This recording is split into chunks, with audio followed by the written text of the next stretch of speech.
seperti biasa kita membincangkan situasi terkini politik dan bukan sahaja politik, malah kita melihat kepada sektor ekonomi juga yang dihadapi oleh Sabah pada ketika ini. Terlebih dahulu, saya bersama dengan rakan setugas yang berada di Sabah pada ketika ini, Asim Hassan yang merupakan editor Astro Awani yang akan terus membawakan perkembangan terkini politik di Sabah dan juga keadaan akar umbi itu yang paling penting. Assalamualaikum Asim, terima kasih kerana sudi bersama dengan Sabah memilih pada jam ini. Pertama sekali, apakah mungkin perkembangan terkini politik di Sabah pada hari ini yang mungkin boleh dibawakan oleh Asim sendiri?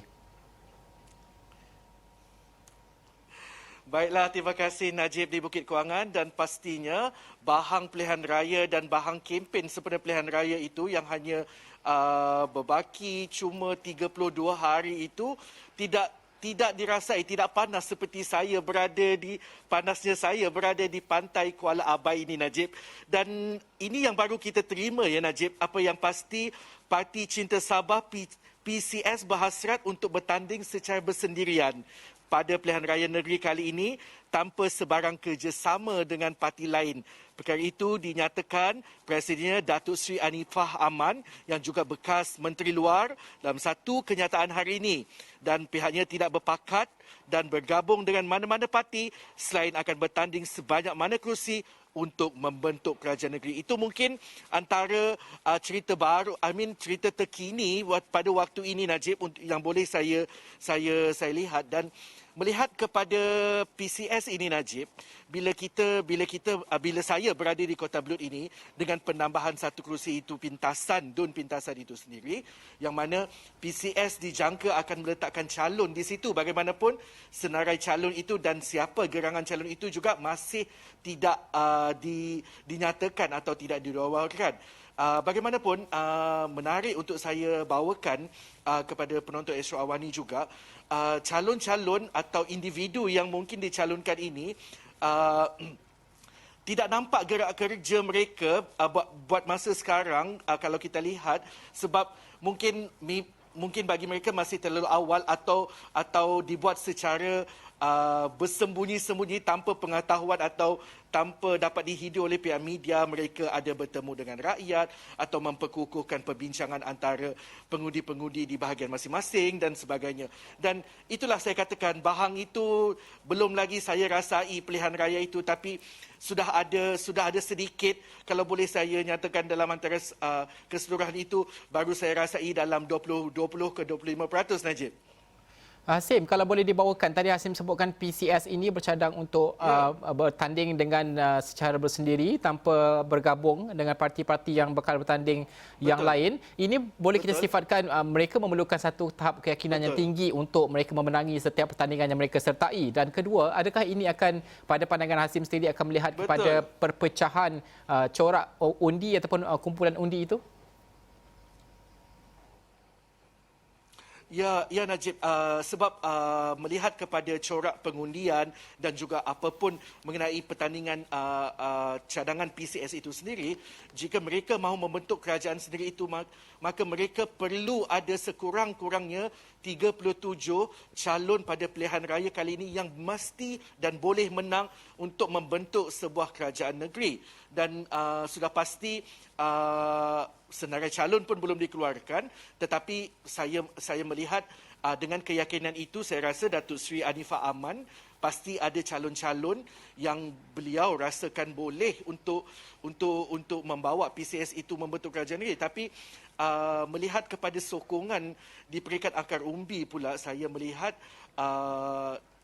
agak keterlaluan kalau saya katakan mereka tidak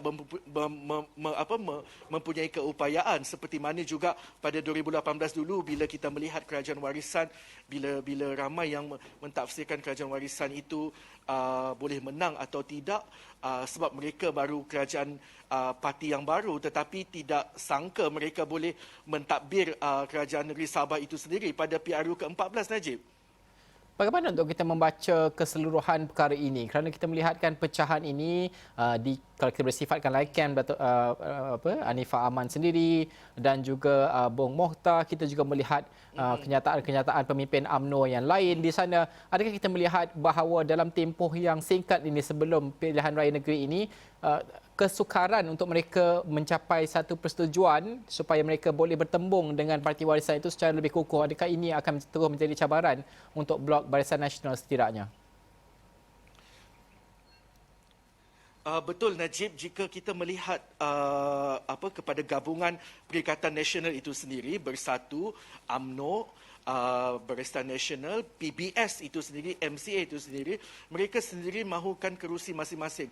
Mereka sendiri mahukan kemenangan itu berpihak kepada parti mereka dahulu, barulah bersama-sama dengan gabungan untuk membentuk kerajaan negeri. Yang pastinya mereka mengharapkan parti itu dahulu mendapat sokongan, baru kepada perikatan itu semua. Tapi bagaimanapun, bila saya bercakap dengan pemimpin-pemimpin politik yang juga mungkin sebagai calon dan juga mereka adalah penyandang beberapa kursi DUN baru-baru ini, yang mana mereka melihat perlunya ada kerjasama, kesepakatan. Sangat klise untuk saya dengarkan benda itu, tapi saya yakin perkara itu mungkin boleh untuk dilaksanakan jika semua pemimpin-pemimpin calon di setiap parti dalam gabungan Perikatan Nasional itu, baik pun di Warisan dan APKO, di AP dan PKR, berlapang dada untuk menerima sesiapa saja keputusan di pucuk pimpinan, Najib. Asim, saya fahamkan juga Asim hari ini sempat berkunjung ataupun bersia-sia lah, orang kata sambil membuat kerja di Tuaran, saya difahamkan, mungkin di Kiulu. Apa ceritanya di sana? Kerana kita fokus kepada jam ini juga untuk melihat kepada keusahawanan. Sudah pasti laporan tentang aspek pelancongan ini penting untuk negeri Sabah kerana ini adalah tarikan utama. Adakah ini apa yang mungkin boleh dikongsikan oleh Asim sendiri?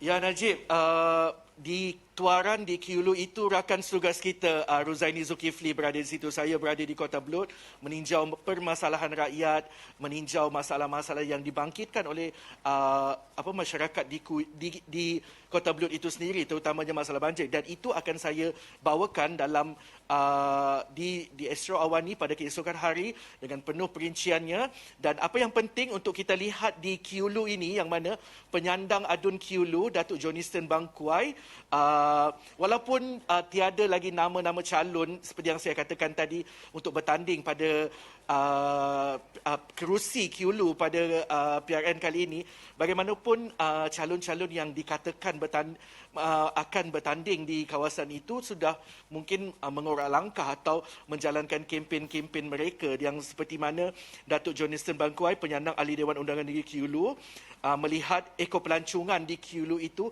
akan diperhebatkan jika beliau menang pada PRN ke-16 Sabah kali ini. Bukan saja beliau, nama yang juga ahli Parlimen Tuaran, yang juga Presiden APKO iaitu Datuk Seri Madius Tangau juga dikatakan, ya Najib, akan menjadi calon, akan bertanding di peringkat kerusi DUN, iaitu DUN Kiulu. Ini akan satu pertembungan yang menarik di mana Datuk Seri Madius Tangau akan, jika benar beliau bertanding di situ, dan jika benar Datuk Joniston Bangkuai pun di situ, sebab sudah pasti Datuk Joniston sudah pasti mahu mempertahankan kerusi tersebut sebab beliau adalah penyandang pada PRU ke-14 tahun lalu dan sudah pasti. Dan untuk rekod Joniston yang merupakan adun Kiulu selama 2 penggal, beliau meraih sebanyak 4,335 undi dalam pertembungan 4 penjuru pada PRU ke-14 yang lalu, Najib. Okey, kita juga sebenarnya sempat merakamkan apa yang diperkatakan oleh Datuk Joniston sebentar tadi dan juga oleh Datuk Seri Wilfred Madius Tangau. Mungkin kita mendengarkan kedua-dua apa yang dikatakan mereka tentang pertembungan mereka dan juga mungkin ikut pelancongan itu. Dari segi bilangan pelancong, pada mulanya apabila kita mempromosikan Kiulu ini sebagai destinasi pelancongan luar bandar, pelancongan destinasi eko pelancongan. Pada mulanya sambutan memang ada, tetapi kita lihat peningkatan itu mendadak. Dan kalau tidak silap saya, sebelum Covid itu jumlah pelancong sudah hampir menjangkau 100.000 datang ke Kiulu. Dan menjana pendapatan revenue sekitar 5 juta. So nampak potensi dia itu, dan itulah usaha yang telah kita jalankan selama ini. Dari segi pelancongan, ya, dari segi pelancongan, memang tempat ini memang cukup cantik. Tetapi kita sangat bergantung dengan pelancong dari luar negara. Sebenarnya di Kiulu ini bukan jauh, dekat di Kota Kinabalu. Orang boleh datang, boleh tidur satu malam dan sebagainya, dan kalau apapun terjadi, pelancong akan sentiasa ada di sini. Ya, ini berarti bahwa kita perlu pertingkatkan dari segi connectivity saja. Ya Najib, sudah pasti dengan kekhazanah alam yang ada di Sabah ini, ekopelancongan di setiap kawasan pastinya perlu diterokai, dan juga ada betulnya juga pandangan Datuk Seri Madius Tangau itu, yang mana jajaran jalur lebar di Sabah ini perlu juga diperluaskan untuk kita sama-sama menikmati pembangunan yang ada. Ya Najib, sekian mungkin itu saja mungkin daripada saya Najib dari Kota Belud ini. Okey Asim, terima kasih Asim. Topik yang tentang jalur lebar ini amat penting. Saya akan cuba discuss atau membincangkan selepas ini.